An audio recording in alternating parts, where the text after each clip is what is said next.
वाटी 3 दिन फाइमाने बागै जे मदन मोहन पाराव जे लामा खालायो लामा हामिया अ पारानि लकराव थांलाय स खायनानि जुंजाल अंगय टंखा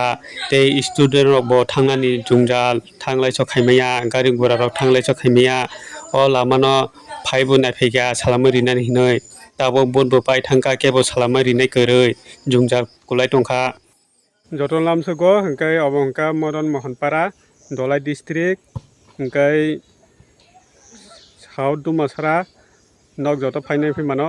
हंखाय सारा बसर लामा हामिया मदन पारा हंखाय और बसर बुरुम बुरुमनो बुट पायै बुट जीती थांगो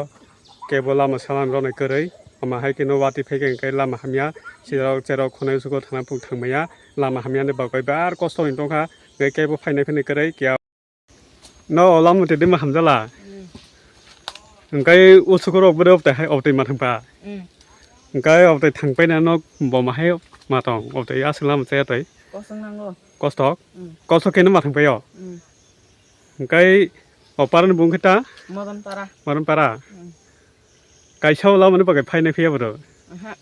कायसा फाइनाय फैया हंखाय मिया तो आसके वाटी फायो लामा मुखा अ लामा तै बाके हमलाय थांनायला कस्त काय हमलाय थांनाय जाखले हाय कस्त केनो हाय मा थांका निने बुंखाय तो सात तेरपुरा मदन मोहन पाराव जे लामा हामिया 3 दिन वाटी फैमाने बागै लामा काहालियो पारानि लकराव थांलाय स खायमायातै अमतै स्टुडेन्ट रक थांलाय स खायनानि जुंजाल काफाय टंखा